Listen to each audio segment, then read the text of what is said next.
When it became obvious on the strategic level that Israel could not annihilate and eliminate Hamas, Netanyahu and his supporters began casting about for another way to, quote unquote, win the war.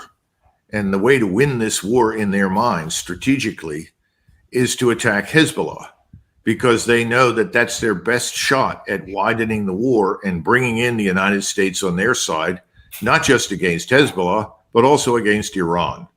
And from the very beginning, the obsession with Iran dictated action that would bring Iran to war against Israel. Well, I think Mr. Netanyahu's wishes are being fulfilled right now. He's got an aircraft carrier battle group headed to the Eastern Mediterranean to support him. I don't know where the Eisenhower is or what its state is, but it went into port after being damaged in some way by the Houthis. But I suspect that they could refurbish the Eisenhower, bring that back out to sea, which gives two carrier battle groups with the capability to contribute to Mr. Netanyahu's war. So I think right now, the one thing we can bet on very certainly, with great certainty, is a war with Hezbollah. There's no question about it. And Hezbollah says it's ready. It not only says it's ready, but it says it's going to have additional fighters show up to support them. I think they know that ultimately, when Israel goes after them, it's a war to the finish. There's no question about it. It's even worse than what we've seen, frankly, in Gaza. This is a war that the Israelis know they cannot afford to lose, which inevitably means that Iran will come into the war. Now, I don't know if the Israelis will open hostilities against Hezbollah with the use of a quote-unquote tactical nuclear weapon, but I would not rule it out.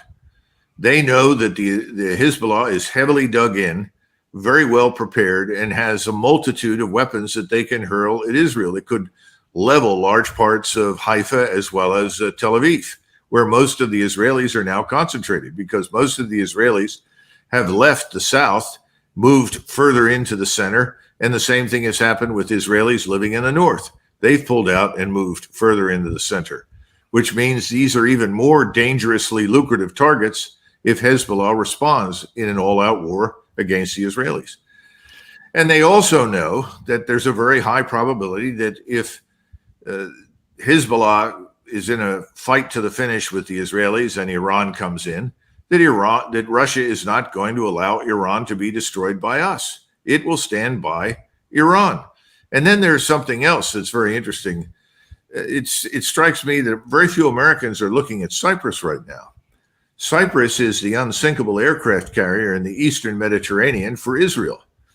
The Greeks have made it very clear, the Greeks control half the island, that those bases will be accessible by the Israelis. Well, as soon as that occurs, I think the Turks are suddenly going to say that's unacceptable to them, especially since those bases will be used for strikes against Hezbollah. Then it seems very probable that the Turks will finally dust off their equipment and decide to enter the war. And that's an incredible development that will not necessarily globalize the war, but it will certainly regionalize it in a way that we have not seen in the past. And as Gary just tossed up there, here's almost right on cue is a headline in The Guardian that Hezbollah leader has expressly said Cyprus will be a target if it lets Israel use its territory in a conflict. And I wonder if you could explain a little bit more for some of our viewers who may not understand the direct tie to Turkey and what they may or may not do as a result. Well, years ago in the 1960s, there was an intervention in Cyprus. The Turks actually came in and went to war to protect the Turkish population on Cyprus from the Greeks. And I think this is something that Americans should revisit and look at very carefully. We've had some measure of stability on the island, but it's another one of these open sores. It's similar to the arrangements that we've made in the Balkans. We managed to come up with an arrangement that would temporarily cause parties to cease fire, but we haven't solved anything. And the Cyprus problem has never really been solved. And so I think this is an opportunity for the Turks to come in and solve the problem in ways that they wanted to do years ago. They were prevented from it by us. And the Turks at that point valued their position in NATO as so much that they wouldn't risk it in an all-out war to seize control of Cyprus. But that goes away if the Israelis move in and start using those bases. At the same time, the European Union promised Turkey that at some point it would enter the European Union, but there was never any real intention to admit the Turks to Europe. And with the mass migration of Muslims out of the Middle East and North Africa into Europe, that's even less likely now. So the bottom line is, I think the next step in this war is an all-out war on the part of Israel and Hezbollah against each other. The very high probability that Iran will now move into the conflict to support its friends in southern Lebanon, because I don't think they're going to stand by and allow Israel to destroy them. That brings in Russia, and that also opens the door to Turkey. And I think the Russians will tell the Turks, if you want to move on Cyprus, we'll support you, because we understand that's a vital strategic interest for you. You don't want Cyprus to become the aircraft carrier for your enemies. And the Turks are increasingly viewing Israel as their enemy. So, Doug, this brings up some humongous. I mean, there's geostrategic issues that are just off the charts here, and I'm sure that you're probably going to touch on them in a second. But there's some huge prospects of problems on the tactical and operational level for the United States. We're already into the red in some of our stockpiles of ammunition because we've been given so much to Ukraine. Now we signed a 10-year prospect to allegedly let that turn into basically a forever war. And Israel's already yelling at us. I mean, that's what Netanyahu was doing, because we haven't given enough weapons here on the Hamas. Now, if they open up into Hezbollah, you're talking about a sustained combat that's going to take a lot more rockets, interceptors, artillery, all kinds of other ammunitions, which we don't have. And if you then you spread that out over a two-front war while we're doing Ukraine, Doug, we don't have enough for that. Well, we've not even addressed the vulnerabilities of our forces that are still sitting in the Middle East and the various bases there, which are easy for the Iranians to target. The Iranians have always exercised restraint when they saw that they were walking up to the edge. And we would do the same thing. We always walked up to the edge, but then we said no, because it's really not in the interest of the United States to be at war with Iran. Today, the problem for us is it's not just Iran, it's virtually the whole region that's turning against us. We have no interest that would bring us into war with the Muslim Arabs on the peninsula, as well as Iran, or for that matter, the Turks. We have no interest whatsoever in that. We have an interest in finding a way to stop this. But here's an important point to keep in mind. And I have to quote John Mearsheimer, who said it very, very well. If our interests and Israel's interests were actually aligned, there would be no requirement or need for an Israel lobby. Why is there an Israel lobby pouring hundreds of millions of dollars into people's campaigns and pockets on the Hill, in the House, in the Senate, and even in the White House? Because the interests do not align. So they have to be artificially constructed. And that's an artificial construct right now. And I think once the American people discover what's going on, and they'll probably discover after we begin to take losses at sea, there's going to be hell to pay in Washington. No amount of money will ultimately buy off the American electorate. The American electorate is not going to be pleased if we take heavy casualties. And I think that's a real possibility. And again, I go back to Russia doesn't have to engage directly. They can support Iran, and they can also support the Turks. And the Turks are going to be very unhappy about these developments on Cyprus. The Turks are already watching carefully to their eastern border, where the Israelis have been hard at work, as well as we, in inspiring the Kurds to attack Turkey. Why would they do that? Because that's a distraction. That diverts resources in Turkey away from potentially being used against Israel. But it's a rather silly notion, because Turkey is a great power. There are 80 million Turks. They have almost inexhaustible reserves of manpower. The willingness to fight in Turkey against Israel and us is enormous. You and I talked years ago about the Turkish cinema that was turning out films of Americans attacking in northern Iraq and being defeated by handfuls of Turkish troops who bravely resisted the Americans. These were sellout deals in Turkey. They were immensely popular. We don't have very many friends left in the world. We certainly don't have strategic partners that see this confluence of interest with us anymore. They see us as a catalyst for conflict and crisis. Everything is disintegrating that we touch. So let's look at the tactical or even operational look for a moment, because there seems to be this assumption that we can pretty much do whatever we want to do, and if it came to Hezbollah, of course Israel is going to win that. But Israel fought an inconclusive war in 2006, and since 2006, Hezbollah has been improving its defensive positions to make it much more difficult for Israel to attack into, which is what it would have to do. And Israel has struggled for 8 months against an enemy from the Hamas that's just kind of mixed in with the population, and inconclusive there. Can Israel, in a time-effective and cost-effective way, defeat Hezbollah? And can they simultaneously fight what would then almost certainly continue to spur up in its rear area? Can they fight a two-front war? Well, I'm tempted to say no, but I think there's a distinct possibility that the Israelis will use a tactical nuclear weapon, at least one or two, to devastate southern Lebanon. What they want to do is drive all of these people north of the Litani River, just as they want to drive the Arabs in Gaza into Egypt or into the desert or kill them. They'll take the same approach with Hezbollah, thinking that they can drive all of the Arabs there north of the Litani or simply kill them. That's why I say this is not going to happen. Others will become involved. The war will spread. Everything escalates. And if they do use a nuclear weapon, then I would say it's almost game over. Anything is possible at that point. The Turks have always known that they could acquire nuclear warheads for their missiles from Pakistan, which has always been on very friendly terms with the Turks. Now, that means you end up with a nuclear-armed Turkey. There is no reason why the Iranians right now cannot build a nuclear warhead and put it on one of their missiles. They have elected not to do that. There has been a fatwa saying that that would be a sin.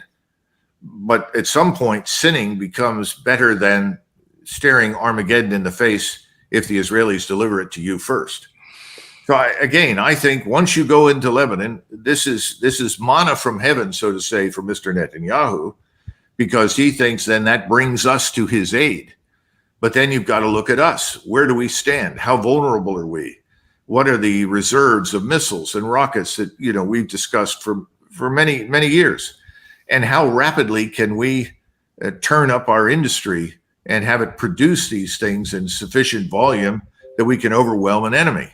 And I think the answer is it's very unclear that we can do that. We have too many one-offs in terms of missile products and rocket products that take time to build. Are we going to get them there very quickly? And where do we reload? Whose ports do we use? How are we going to be received? We're lucky that we were able to put into a Saudi port. I think it's Jeddah with the Eisenhower.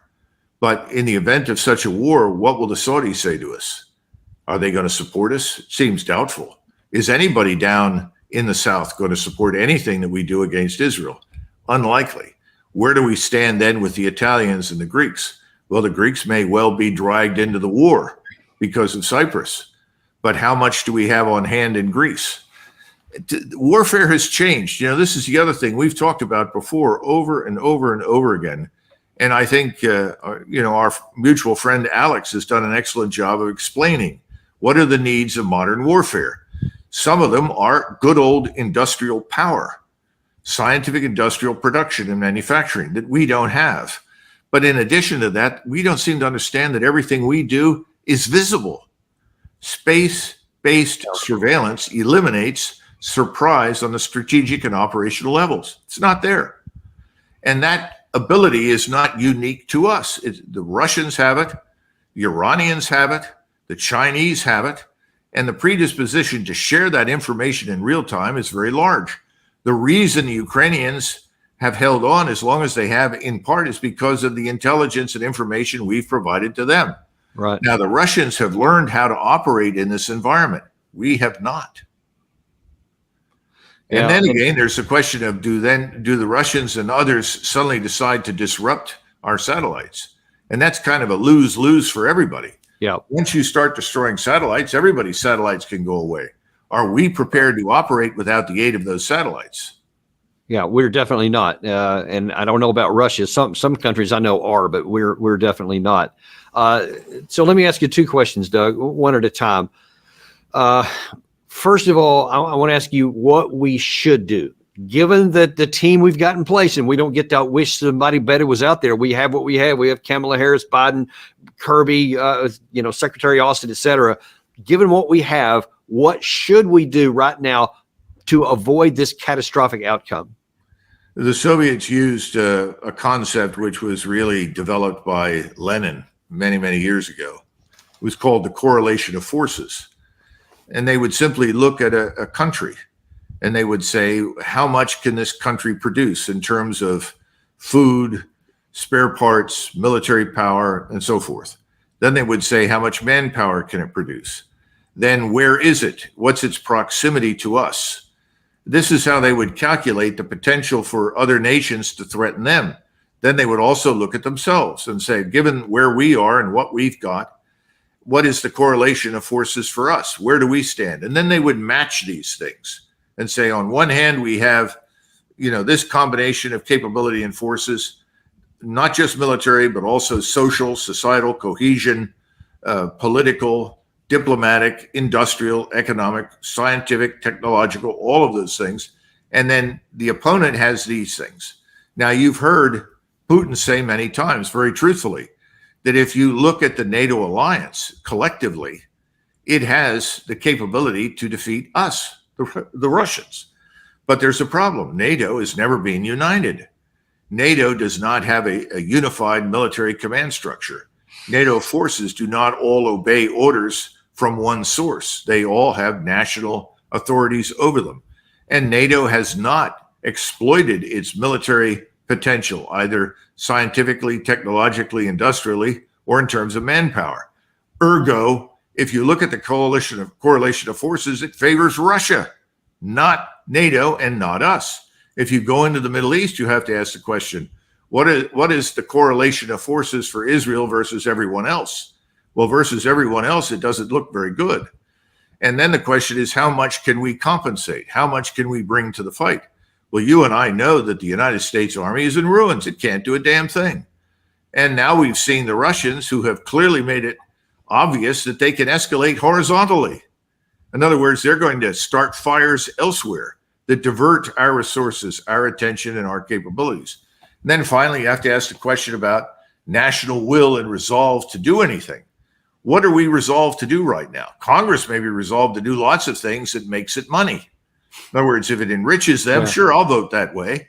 You want me to vote this way because the Koch brothers and their friends are providing cash because they want to do things with oil and gas and coal and others? That's fine. I'll vote that way.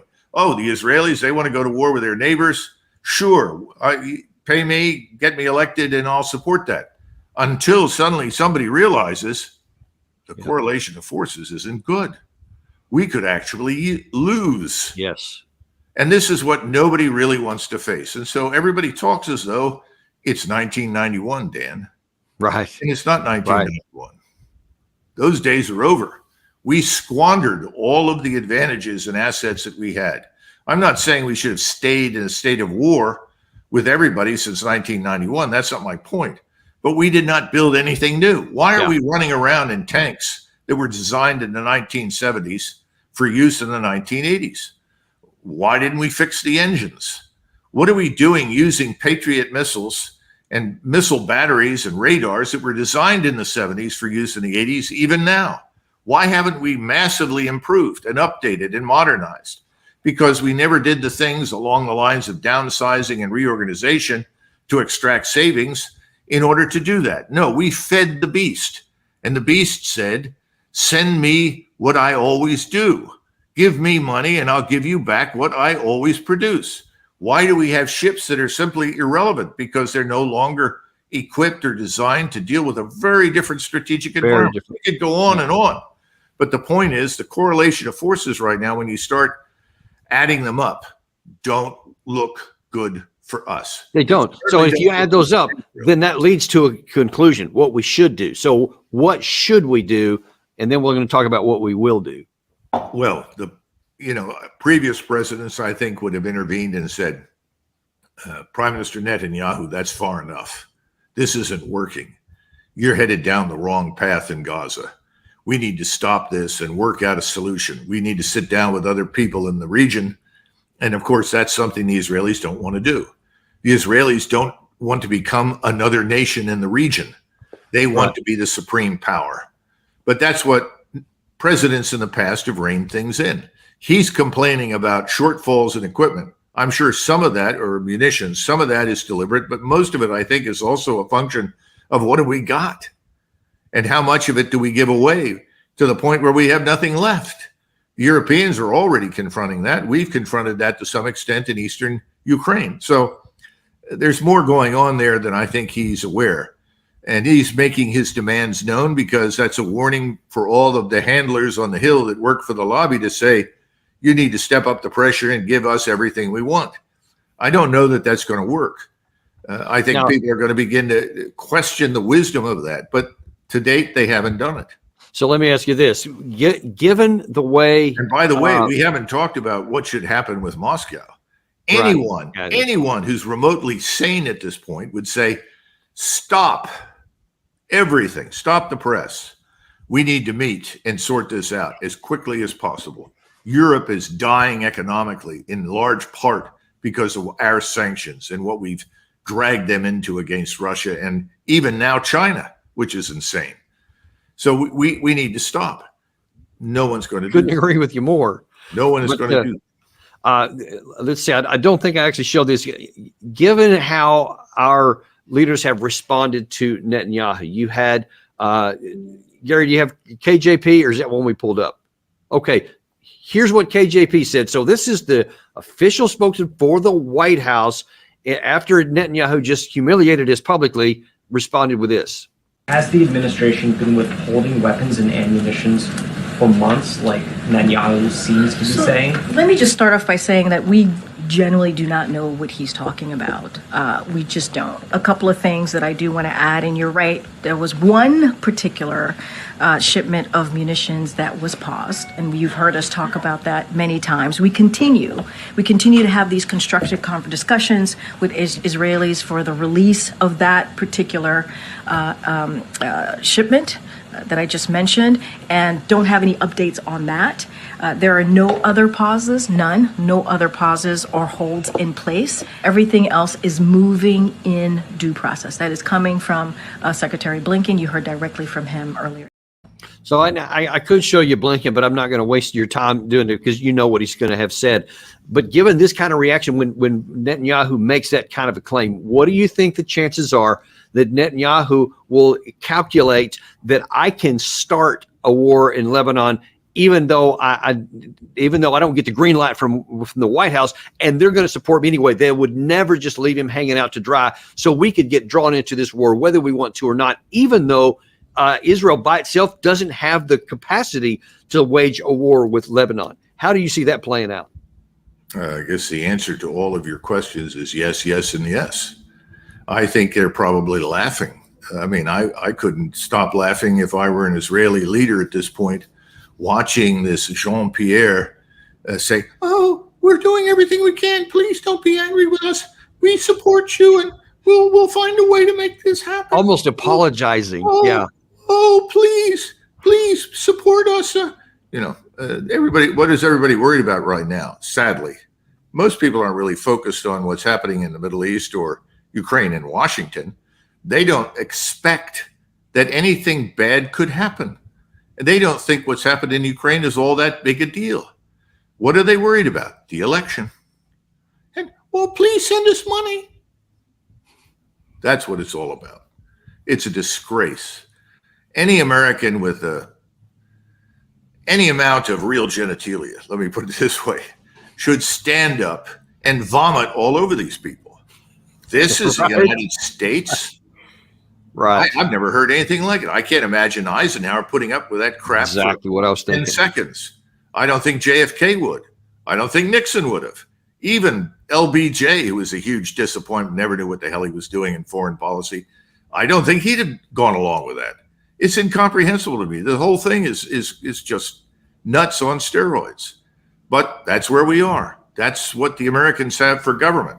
And I hope Americans watch it and listen carefully. But I'm afraid that's not happening. They're too busy worrying about Taylor Swift and her new boyfriend, and whether or not they're going to get married, and who's ultimately going to win the game on Monday night, and can I go get a case of beer? And if I can get a case of beer and I can watch the game and I can pay the mortgage on my house, I don't care. Right. That's the problem. So we just talked about what should happen. We should wind this down. We should tell Netanyahu to shut the hell up, and you're not going to get anything if you go after things that are antithetical to American interest, and the same thing in the Ukraine. But now let me ask you, what do you think will happen? Well, let me use an historic example, even though this is probably not easily understood by many Americans, but I think it's a good one. In 1813, Metternich, the foreign minister of Austria, who was ostensibly Mr. Kissinger's idol or model, met with Napoleon Bonaparte, who was the son-in-law, of course, of the Emperor of Austria. And Napoleon had recovered brilliantly from his losses in Russia. He had defeated the Russians, the Prussians, and the Swedes. And so he came to Bonaparte and said, we have an agreement here, a deal for you. You can keep the Confederation of the Rhine. I won't go into detail, but you can keep all these things in Italy and so forth. But we have to have peace. Europe needs peace. Too many people have died. Everyone wants peace. Everyone will live with this. This is the best deal you're ever going to get. And Bonaparte turned him down and said, no, I'm the greatest. I can defeat you. No one can stand against me. So 600,000 troops from Austria suddenly joined the coalition with Russia, Prussia, and Sweden.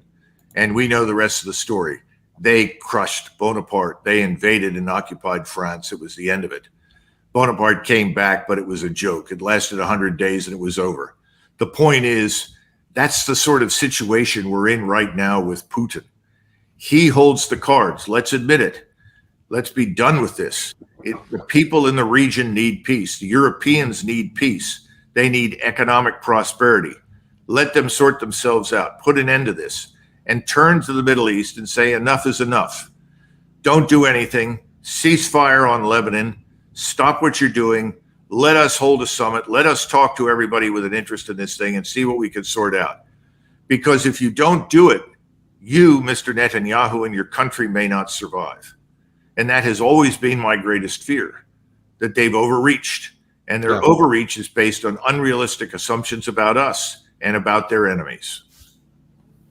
Yeah, and I do fear that I think Netanyahu is just blinded with rage. Blinded with ambition that this is the time that he thinks he can get away with everything. And so far he's being proven right, but that he also thinks he can accomplish anything. And I think he is vastly underrating the threat of a regional war against him that should never, ever have happened. But we'll just have to wait and see how that stuff plays out. You very clearly laid out what we should do. I fear that nobody in Washington has the courage and the backbone to do it, but we'll wait and see how it turns out here.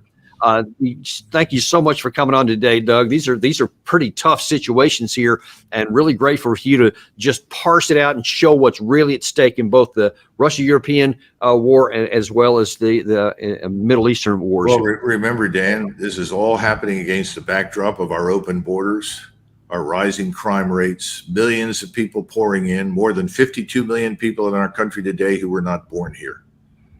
And no one's paying attention. No one in Washington cares. They're interested in things that are external to us that, frankly, aren't that important to us. They're becoming very important now because they destroy our position in the world.